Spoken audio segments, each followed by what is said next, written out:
Hello students. आज का हमारा टॉपिक होगा फिजिक्स पोर्शन से रिलेटेड। ये पोर्शन हम लोगों ने 23 मार्च के मॉक टेस्ट से उठाया, जो कि free of cost mock test था। तमाम के तमाम एमसीक्यूज को हम लोग बड़ी डिटेल से डिस्कस आउट करेंगे और कोशिश करेंगे कि आपकी तमाम की तमाम क्वेरीज आज के दिन में क्लियर हो जाएं। चलते हैं पहले एमसीक्यू की तरफ। तो हमारा पहला एमसीक्यू आता है, in which of the following is a force of friction necessary. अब फोर्स ऑफ फ्रिक्शन उन तमाम जगहों के ऊपर नेसेसरी होती है जहां पर हमें कांटेक्ट चाहिए हो, जहां पर रोलिंग चाहिए हो, जहां पर दो चीज़ों के ऊपर ड्रैग फोर्स चाहिए हो, दो चीज़ें एक दूसरे के ऊपर रगड़ खा रही हो, वहाँ वहाँ के ऊपर हमें फोर्स ऑफ फ्रिक्शन चाहिए होती है।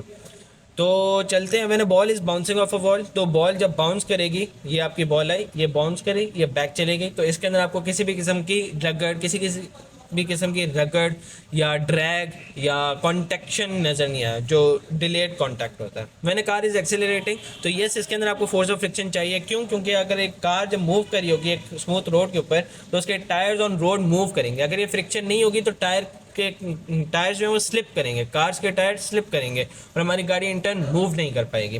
मैंने ड्रम स्किन इज वाइब्रेटिंग, तो ड्रम स्टिक या ड्रम जब वाइब्रेट कर रहा होता है तो आपके पास कोई कांटेक्ट या कोई ड्रैग फोर्स नहीं होती। When a rocket is taking of, तो अगेन इंपल्स है, आपके पास कोई भी किस्म का किसी भी किस्म का फोर्स ऑफ फ्रिक्शन इन्वॉल्व नहीं है। आपके पास चेंज ऑफ मोमेंटम होगा और रॉकेट टेक ऑफ कर जाएगा। तो करेक्ट आंसर क्या हुआ इसका? हमारे पास करेक्ट ऑप्शन आया है इसका, that is when a car is accelerating, beta option.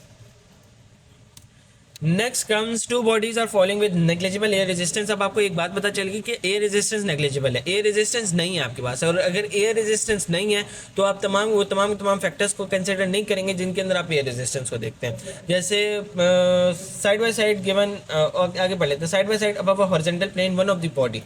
सो यहाँ पर वो क्या कहना चाह रहे हैं? वो ये कहना चाह रहे हैं कि आपके पास एक हॉरिजॉन्टल प्लेन है, उसके ऊपर दो बॉडीज फॉल करें। लेट से एक बॉडी ए और एक बॉडी बी, बॉडी ए और बॉडी बी।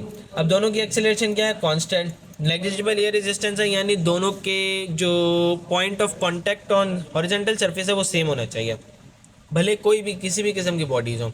हम लोगों के जहन में ये आता है कि जब फैदर और पत्थर को हम लोग ले लेते हैं, फैदर जो कि एक बर्ड से निकलता है और पत्थर एक हार्ड हार्ड चीज़ है, स्टोन है, तो हम लोग ये समझते हैं आम सी दुनिया के अंदर देख कर कि भाई पत्थर को पहले करना चाहिए और फैदर यूँ लहराता लहराता आराम से गिरेगा। बट ऐसा नहीं होता। हमारे पास क्या होता है, अगर तो एयर रेजिस्टेंस नहीं है तो हमारे पास फैदर और स्टोन एक साथ नीचे गिरते हैं। वैक्यूम के अंदर दोनों एक साथ नीचे गिरते हैं। क्यों? क्योंकि हमारे पास एक्सेलरेशन कांस्टेंट है 9.8 मीटर पर second square, that is gravitational acceleration.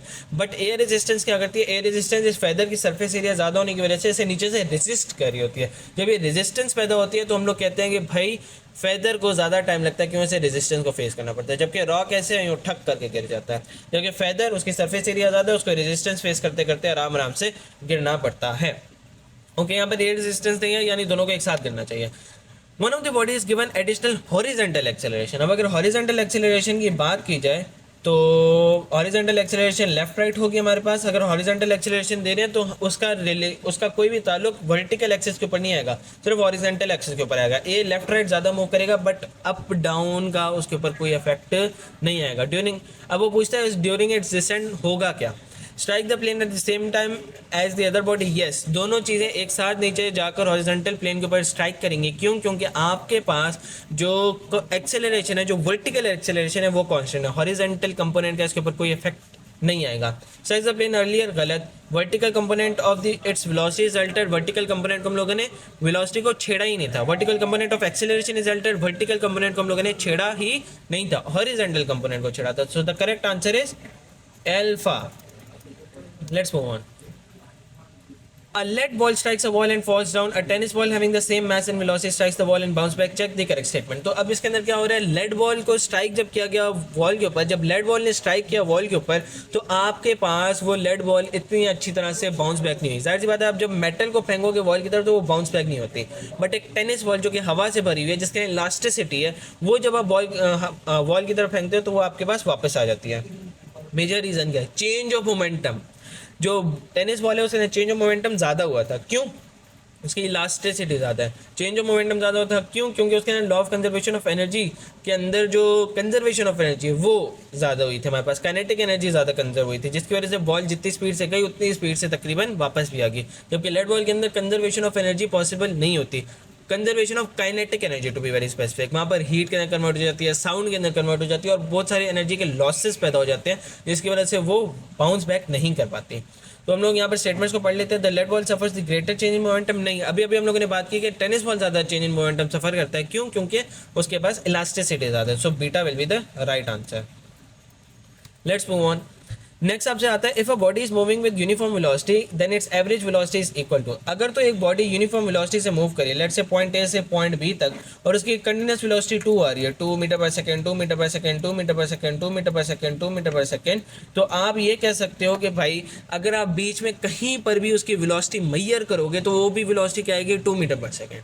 अगर आप इसकी एवरेज वेलोसिटी भी ले लोगे तो वो भी क्या आएगी, 2 मीटर पर सेकंड। लेट्स से मैं 3 पॉइंट्स के ऊपर उसकी वेलोसिटी ले लेता हूँ, इनिशियल, फाइनल और मिड पॉइंट। तीनों जगह के ऊपर वेलोसिटी क्या आएगी, 2 2 plus 2 plus 2 6 divided by number of values taken, तो 3 6/3 मेरे पास 2 की वैल्यू आ जाएगी। तो मैंने एवरेज वेलोसिटी निकाल कर देखा, वो भी मेरे पास सेम 2 मीटर पर सेकंड की आ रही थी। अगर तो एक बॉडी यूनिफॉर्म वेलोसिटी के साथ मूव करती है तो उसकी एवरेज वेलोसिटी इंस्टेंटेनियस वेलोसिटी के साथ मूव करना शुरू हो जाती है। क्यों? क्योंकि वो जब भी किसी भी इंस्टेंट के ऊपर आप उसकी वेलोसिटी देख लो वो एवरेज वेलोसिटी के इक्वल या उसकी यूनिफॉर्म वेलोसिटी के इक्वल होगी। एक्सेलरेशन का जो ऑप्शन है, वेलोसिटी और एक्सेलरेशन को आप कंपेयर कैसे कर रहे हो? वेरिएबल वेलोसिटी है नहीं, यूनिफॉर्म वेलोसिटी और जीरो वेलोसिटी भी नहीं है, हमारे पास कोई वेलोसिटी है। A bullet is fired with a gun from tower horizontally with a velocity of 400 metre per second. तो लेट से ये मेरे पास एक टावर है बड़ा सारा और इधर से मैंने बुलेट को फायर किया है टुवर्ड्स दिस पॉइंट और मैंने इसको 400 मीटर पर सेकंड की वेलोसिटी भी दी है। बट अगर तो मैं उस तरह से एक स्टोन को भी ड्रॉप करता हूँ तो वो कितनी देर में ड्रॉप करेगा और ये गन कितनी देर में ड्रॉप करेगी। तो आपको एक बात बताता है चलूँ कि दोनों के वर्टिकल कंपोनेंट के ऊपर कोई एक्सेलरेशन एक्स्ट्रा नहीं है। वर्टिकल कंपोनेंट के ऊपर जब एक्सेलरेशन एक्स्ट्रा नहीं है तो वर्टिकल कंपोनेंट, हॉरिजॉन्टल कंपोनेंट का कोई भी इफेक्ट वर्टिकल कंपोनेंट के ऊपर नहीं आता। अगेन हमारा दिमाग ये सोचता है कि बुलेट को ज़्यादा देर के बाद गिरना चाहिए जबकि स्टोन को फौरन ठप करके गिर जाना चाहिए। क्यों? क्योंकि उसके अंदर एयर रेजिस्टेंस कहा जाता है, एयर रेजिस्टेंस का फिनोमेना आ जाता है। यहाँ पर वैक्यूम को हम लोग कंसिडर करें, आइडियल कंडीशन को कंसिडर करें, रेजिस्टेंस को नहीं कंसिडर करें, जिसकी वजह से वर्टिकली उनकी दोनों की एक्सेलरेशन क्या है, 9.8 मीटर पर सेकंड स्क्वायर, जिसकी वजह से जो बुलेट और आपकी जो स्टोन है वो दोनों एक साथ नीचे ड्रॉप करेंगे। सो the correct option will be Charlie. किधर गया भाई? Charlie is the correct option. Next comes a student life was saved in an automobile accident. अब इसके अंदर क्या होता है कि एक स्टूडेंट की जो लाइफ है वो सेव कर दी जाती है ड्यू टू एयर बैग। होता है कि गाड़ी के अंदर जब सामने स्टीयरिंग व्हील आपके पड़ा होता है और आपके जो हेड है वो डायरेक्ट टकरा जाता है इसके साथ, तो आपको हेड इंजरीज के चांसेस होते हैं। इसकी वजह से क्या होता है, यहाँ पर एयर बैग बन जाता है जो इम्पल्स कांस्टेंट रहती है उसके टाइम ऑफ कोलिजन को बढ़ा देता है। लेट्स से आपके पास यही स्टीयरिंग व्हील है लेकिन उसके ऊपर आपका हेड डायरेक्ट टकराता है तो आपकी हड्डी वड्डी फ्रैक्चर, स्कल फ्रैक्चर और काफ़ी ज़्यादा नुकसान होने के चांसेस हैं। बट अगर तो यहाँ पर एक एयर बैग आ जाता है तो आप यहाँ पर let's say this is my air bag, let's say यहाँ पर एक एयर बैग मौजूद है तो यहाँ पर जब आप फोर्स ऑफ कांटेक्ट लगाओगे तो उसके अंदर हवा आएगी, हवा थोड़ी देर के लिए कंप्रेस होगी और आपका टाइम ऑफ कोलिजन बढ़ जाएगा। इम्पल्स का फॉर्मूला होता है आपके पास, इम्पल्स की तरह इम्पल्स का आपके पास फॉर्मूला होता है फोर्स मल्टीप्लाई बाय टाइम। अब आपने जब टाइम ऑफ कोलिजन को बढ़ा दिया तो ऑब्वियसली फोर्स आपके पास कम हो जाएगी। क्यों? क्योंकि फोर्स आपकी कांस्टेंट है। जब आपके पास फोर्स कम हो जाएगी तो देखो पहला ऑप्शन कहता है causes a much smaller change in momentum, no, law of conservation momentum will be followed. Exerts a much smaller impulse, no, impulse constant रहेगी। Causes a much smaller change in kinetic energy, no, exerts a much smaller force, that is the right answer, delta, जिसकी वजह से उसे चोट बहुत कम लगेगी due to the airbag. One object is thrown vertically upward with an initial velocity of 100 metre per second and another object with initial velocity of 10 metre per second. तो इन बॉडी 1 रेशियो बॉडी 2 को हम लोग कर लेते हैं, body 1 और body 2, ये है 100 मीटर पर सेकेंड और ये है 10 metre per second. Maximum height reach by the first object will be that of the other. तो ये रेशियो लेने की बेसिकली बात करें, बॉडी 1 को हम लोग रेशियो ले लेते हैं V0 square sine square theta over 2g। ये है आपके पास फॉर्मूला फॉर हाइट, मैंने बॉडी 1 के लिए लिख लिया, मैं बॉडी 2 के लिए भी लिख लेता हूँ, V0 square sine square theta over 2g।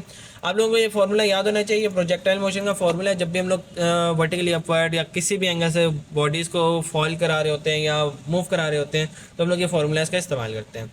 याद रखिएगा दोनों बॉडीज़ को हम लोगों ने वर्टिकली अपवर्ड भेजा है। अगर वर्टिकली अपवर्ड भेजा तो एंगल क्या है, कॉन्स्टेंट, एंगल कांस्टेंट है तो साइन स्क्वायर थीटा से कैंसिल हो गया। ग्रेविटी की वैल्यू क्या है, 9.8, कांस्टेंट है, दोनों के लिए कांस्टेंट है, 2 भी कांस्टेंट है तो 2g भी कैंसिल हो गया। अब हम लोग बेसिकली वैल्यूज पुट करते हैं V0 की। तो V0 square for body 1 is 100 square और B2 के लिए यानी बॉडी 2 के लिए 10 का स्क्वायर है। 100 का स्क्वायर होता है 10,000 4 जीरोज आ जाएंगे, इधर आ जाएगा 100, 0 0 आपस में कैंसिल कर दो, आपके पास क्या आंसर आ गया 100 टाइम्स। तो आपके पास 100 टाइम्स जो बॉडी 1 है वो ज़्यादा ऊपर जाएगी as compared to body 2। That was a simple basic question.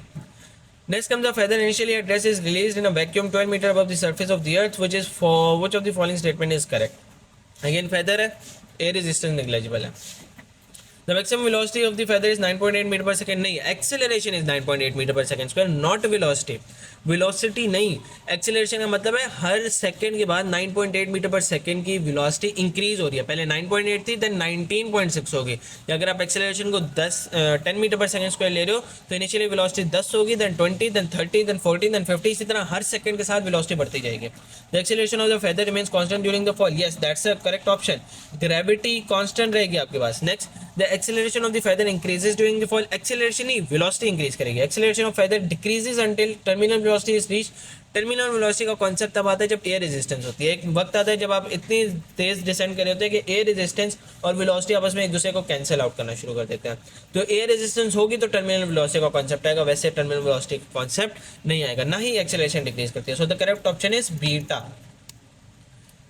Next comes is the force acting on a body is double then acceleration becomes. So आपके पास सिंपल सा फॉर्मूला है, F is equal to M A, यहाँ पर लिख देते हैं F is equal to M A. अगर तो आप फोर्स को डबल करोगे तो एक्सेलरेशन ऑफ कोर्स डबल हो जाएगी, मैस कांस्टेंट रहेगा। अगर आप किसी भी ऑब्जेक्ट को मूव करते हो, कोई फोर्स लगाते हो तो उसका मैस चेंज नहीं होता, एक्सेलरेशन चेंज होती है। मैस इज कांस्टेंट और एक्सेलरेशन फोर्स के ऊपर डिपेंड करती है। तो double is the right answer, beta. Let's move on. Next come stone release from the window of a moving train shall hit the ground falling. अब ये देखो, ये मैं एक ट्रेन बना रहा हूँ, ये ट्रेन का एक डब्बा है जिसके अंदर आप बैठे हुए थे। उसके अंदर आपने क्या किया, बेसिकली एक स्टोन को थ्रो किया। अब स्टोन को जब आप थ्रो करोगे तो वो पहले काइनेटिक एनर्जी यानी इनर्शिया की वजह से ट्रेन का पाथ फॉलो करेगा और फिर आहिस्ता आहिस्ता अपनी एनर्जी फॉल करके ऐसा वाला पाथ फॉलो कर लेगा। अब क्या ये स्ट्रेट पाथ है? नहीं। क्या ये सर्कुलर पाथ है यानी ऐसा पाथ है? नहीं। क्या ये इलिप्टिकल पाथ है यानी ये अंडे की शेप का पाथ है? तो नहीं। क्या ये कर्व्ड पाथ है? तो yes, this is a curve path, so Charlie is the right answer. What's the right answer? Charlie. What statement about the principle of conservation of momentum is right? तो principle of conservation of momentum क्या कहता है? Initial momentum is equal to final momentum. Impact से पहले वाला momentum और impact के बाद वाला मोमेंटम क्या है? सेम है। पहला ऑप्शन कहता है और force equal to the rate of change of momentum of the body upon which it acts. तो फोर्स जो है वो rate of change of momentum की इक्वल है। इसका मतलब ये है कि फोर्स बराबर है डेल्टा पी यानी change in momentum by delta T.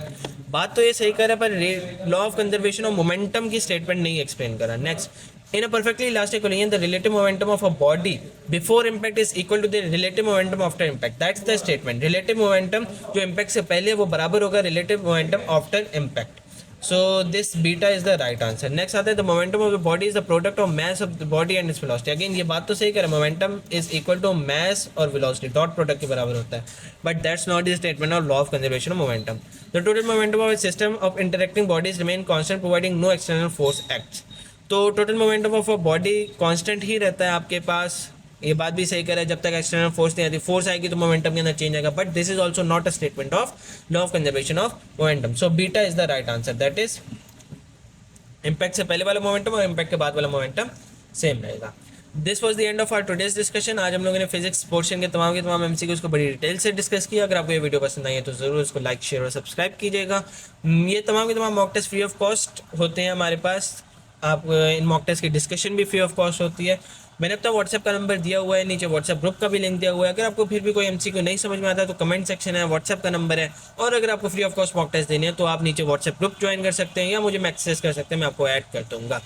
अगले लेक्चर तक के लिए अल्लाह हाफिज़।